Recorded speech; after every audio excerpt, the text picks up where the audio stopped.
Bonjour, Stéphane Mancy. Moi, les co-auteur avec mon camarade Jean-Luc, le livre Ballon la coque.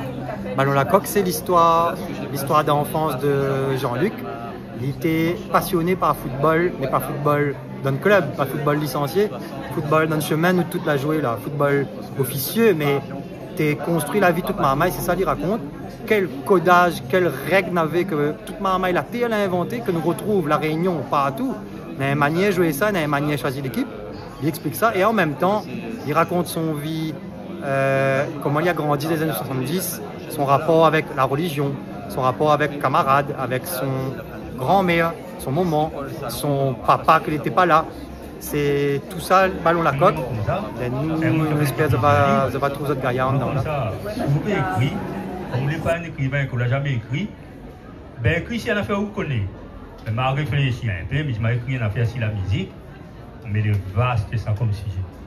Et ben, m'a trouvé le sujet Ballon la coque. Est-ce que nous avons connu que c'est les ballons la coque? Oui? Ballon la coque, en fin de compte, de mon génération, un vrai ballon avec quelques bandes footballeurs qui jouent, les équipes, ben, nous appelons ça un ballon la coque pour différencier déjà d'un côté de ça que nous montons dans nous quand ils croient que dans nous un ballon, quand tout le monde a monté dans nous un boule avec un boule rouge, avec des étoiles bleues dessus et la ligne verte. Et donc à un moment donné, et un ballon la coque, c'était un ballon qui quand il arrive dans notre quartier, était déjà vieux parce qu'un ballon était cher, était rare. Un vrai ballon, un ballon football. Donc quand il arrive là, il était fini un peu défraîchi, comme ça tu vois ces images là. Et donc, ben mal a travaillé sur ce sujet là. Après il me dit bon ben je vais écrire une histoire là-dessus. Parce que comme elle explique, parce que là, au moment où on cause un ballon la coque qui vend 10 €, chaque maman en a 2 ou 3 autres cases et les autres ils savent pas si terrain, les autres ils tapent contre le mur des autres maisons bien entourées, bien emmurées. Voilà. Et donc voilà un peu mon histoire. Bonjour, donc je suis Maddy des éditions Keller Hillet et je vous propose de prendre, voilà, de découvrir ce petit livre qui s'appelle Quand on est grand, 3 petits points, qui va raconter l'histoire d'un petit garçon qui s'appelle Jaillon, qui est un petit peu ravageur et qui a eu la mauvaise idée d'aller embêter un petit caméléon qui n'avait rien demandé. Parce que ben, il est grand, il est fort, il se sent tout puissant et que l'autre est petit et faible et qui trouve le caméléon moche. Donc voilà, ça justifiait son acte. Il est allé embêter le caméléon, il l'a arrosé. Malheureusement pour lui, il ne savait pas que ce caméléon avait des pouvoirs magiques. Et il s'est retrouvé à son tour dans le monde des petits, des vulnérables et des faibles. Et là, il a compris que bon, c'était pas si facile. Voilà. Donc cette histoire va raconter la prise de conscience de ce petit garçon du fait d'être tolérant vis-à-vis des autres, bienveillant, même si les autres sont différents et plus faibles. Donc c'est un petit conte philosophique. Voilà. Ah, alors je suis Jocelyne Lebléis, l'auteur de 2 romans, Des fenêtres sur l'océan et la suite, Un pont sur l'océan. Alors, Les fenêtres sur l'océan racontent la construction du chemin de fer à La Réunion et notamment aussi l'arrivée le travail des Piémontais, le travail de mineurs piémontais qui sont venus percer les tunnels à La Réunion. Le suivant, la suite, donc c'est Un pont sur l'océan, qui lui raconte un exil en métropole et dans le Piémont.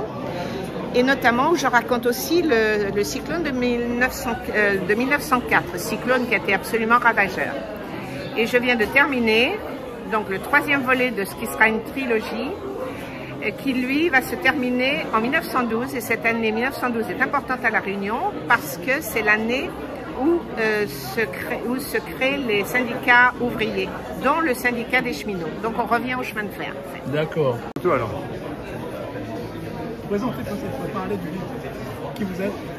Alors Jean-Louis Rabou, ancien rédacteur en chef du quotidien pendant un quart de siècle et aujourd'hui en liberté, donc romancier. Je suis passé du journalisme à la fiction.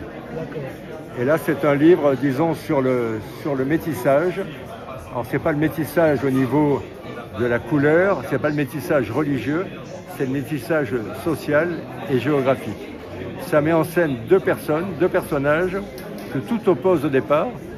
D'un côté, il y a un Réunionnais né dans un milieu très modeste qui rentre en amitié avec un métropolitain d'un milieu très bourgeois.